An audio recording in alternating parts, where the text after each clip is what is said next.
Cześć! Dzisiaj zaczniemy nieco inaczej, bo chciałbym wam zadać pewne pytanie. Jeśli za 10 lat ktoś zapyta, jakie było ostatnie prawdziwe M3, czy odpowiesz G80, czy może już teraz czujesz, że coś się skończyło?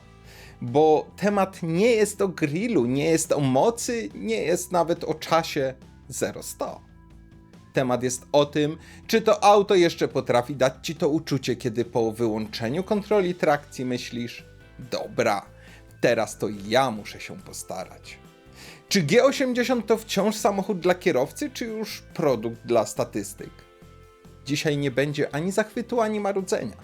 Po prostu pogadamy. Jak fan z fanem. Gotowi? No to zaczynamy! Czym było M3? Żeby ocenić G80, trzeba zrozumieć, czym w ogóle jest M3. Nie chodzi o generację jak z Wikipedii, chodzi o klimat. Przykładowo E46 to był balans. Lekkość przodu, tył, który żył, samochód, który nie był najmocniejszy w swojej klasie, ale był najbardziej emocjonujący. Później E92, czyli wysokoobrotowy V8, silnik, który brzmiał jak coś stworzonego bardziej z pasji niż z kalkulacji. No i F80, już turbodoładowane, już bardziej cyfrowe, ale nadal bezczelne, nadal tylnonapędowe w czystej formie, nadal wymagające. M3 przez lata było czymś więcej niż najmocniejszą trójką. To był benchmark dla ludzi, którzy naprawdę lubili prowadzić. Nie tylko przyspieszać, nie tylko robić launch control, prowadzić. Ale świat się zmienił, normy emisji robią z silników, no właśnie, szkoda gadać. Elektronika stała się obowiązkowa. Automaty wyparły manual w większości konfiguracji. I w tym właśnie świecie pojawia się G80. Większe, szersze, cięższe. Bardziej agresywne wizualnie, bardziej zaawansowane technologicznie i jednocześnie, paradoksalnie, przez wielu uznawane za najbardziej bezkompromisowe M3 od czasów E46. To dlatego ten temat tak dzieli ludzi, bo nie chodzi o parametry, chodzi o to, czy jeszcze czujesz mechanikę, czy już tylko algorytm. Co sprawia, że G80 można uznać za rasowe? Zacznijmy od tego, co czuć, bo rasowości nie mierzy się tabelą. Silnik w G80 nie próbuje być romantyczny, on nie śpiewa jak stary V8, on atakuje. Masz wrażenie, że cały moment obrotowy czeka tylko na to, żeby cię sprawdzić. Gaz jest ostry, reakcja jest natychmiastowa, auto nie buduje napięcia, ono od razu je pokazuje. I teraz najważniejsze, to auto nadal potrafi cię przestraszyć. Wyobraź sobie pustą drogę, wyłączasz wszystko, tryb napędu ustawiony tak, żeby był tylko tył, dodajesz gaz na wyjściu z zakrętu i to nie jest symulacja. To nie jest kontrolowany elektryczny poślizg jak w wielu nowoczesnych autach. To jest czysta mechanika. Jeśli przesadzisz, polecisz bokiem i właśnie ten moment niepewności sprawia, że G80 wciąż broni się jako rasowe, bo ono nadal wymaga umiejętności. Nie jest jak super samochód z aktywną aerodynamiką, który załatwia wszystko za ciebie. Nie jest jak elektryk, który po prostu idzie, bez emocji. Tutaj musisz pracować. Układ kierowniczy, mimo że elektryczny, jest precyzyjny i szybki. Auto reaguje natychmiast na zmianę kierunku, podwozie jest tak sztywne, że czujesz każdy transfer masy. To nie jest miękki, komfortowy sedan z plakietką M. To samochód, który na torze potrafi cię naprawdę zmęczyć. I to jest komplement. Brutalność napędu. BMW zrobiło coś sprytnego z napędem na 4 koła.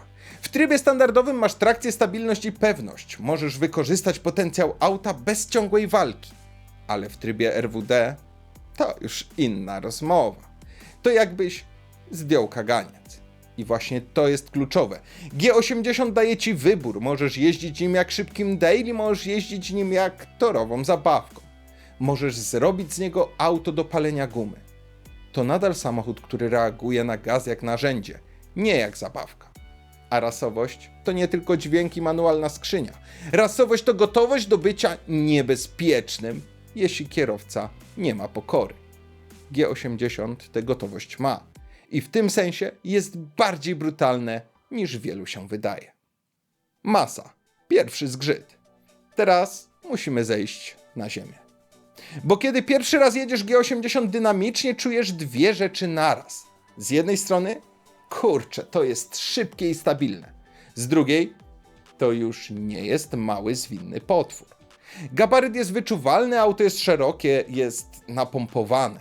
Ale rasowość historycznie miała w sobie coś z lekkości. Nie chodzi o suche kilogramy, chodzi o wrażenie zwinności. E46 sprawiało wrażenie, że możesz je złapać za kark i przestawić. G80 sprawia wrażenie, że musisz je przekonać. To nadal jest bardzo precyzyjna maszyna, ale czujesz, że pracujesz z masą, a nie z czymś filigranowym. I tu pojawia się pierwsze pęknięcie w definicji rasowe.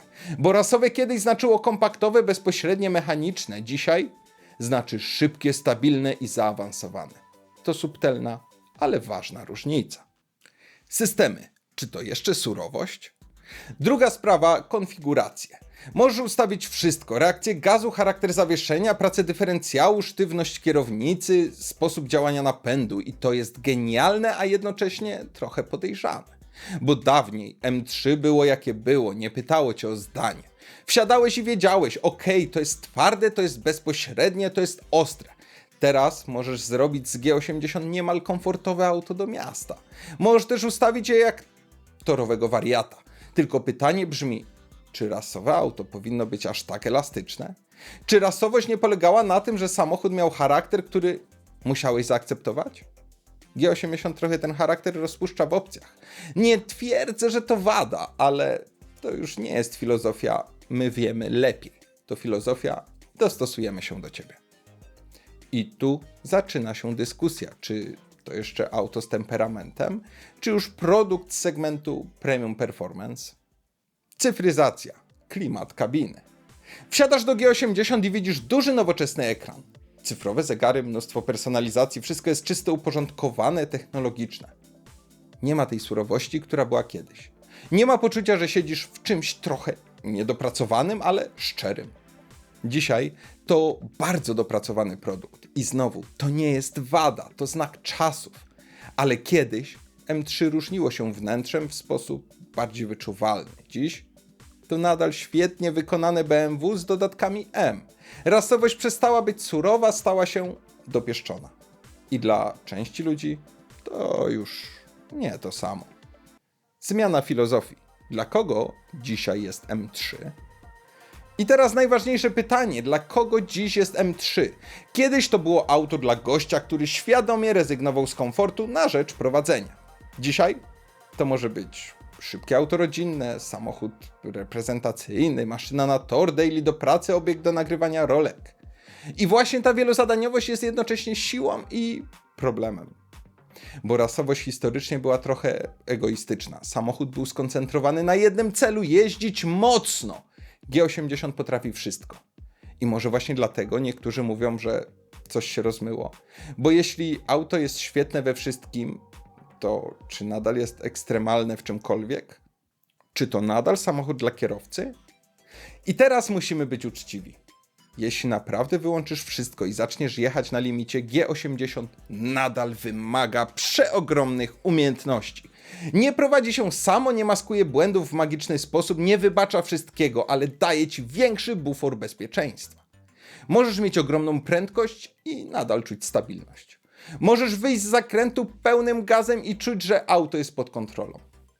To już nie jest ta nerwowość starego tylnonapędowego M3, które przy nierówności potrafiło cię zaskoczyć. To bardziej dojrzała agresja. I teraz pytanie, czy dojrzałość wyklucza rasowość? Czy rasowe musi być nieokrzesane? Bo może my mylimy rasowość z niedoskonałością.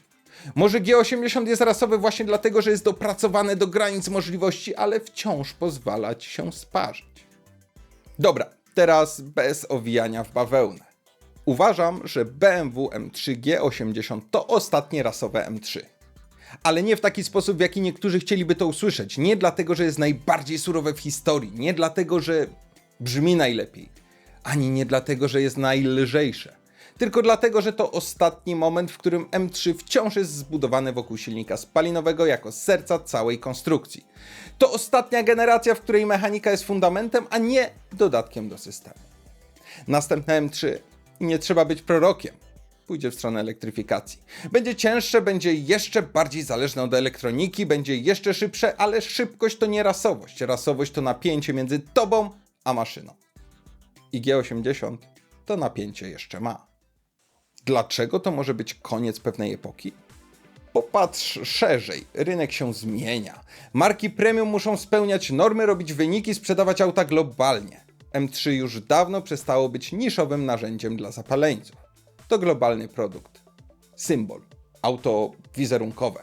A mimo tego BMW w G80 pozwala ci wyłączyć systemy, ustawić czysty napęd na tył, mieć brutalną reakcję na gaz, czuć fizyczność samochodu.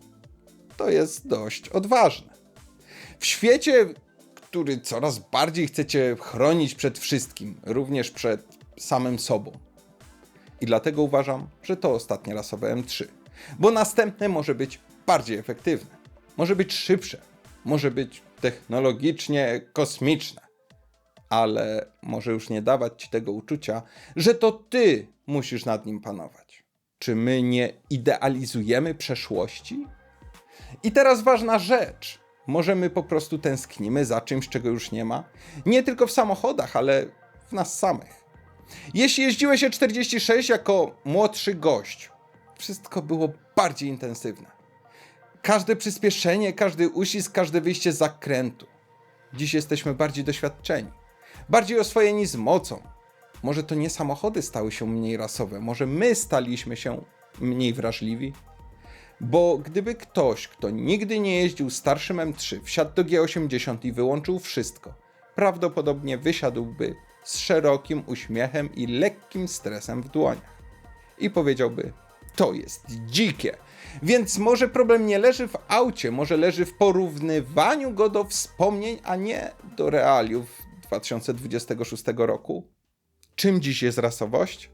Dawniej rasowość oznaczała surowość. Brak filtrów, brak kompromisów, brak wygładzania charakteru. Dziś rasowość może oznaczać coś innego.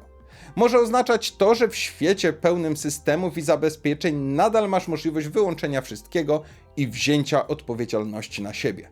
Może rasowość to dziś nie brak elektroniki, tylko możliwość jej dezaktywacji.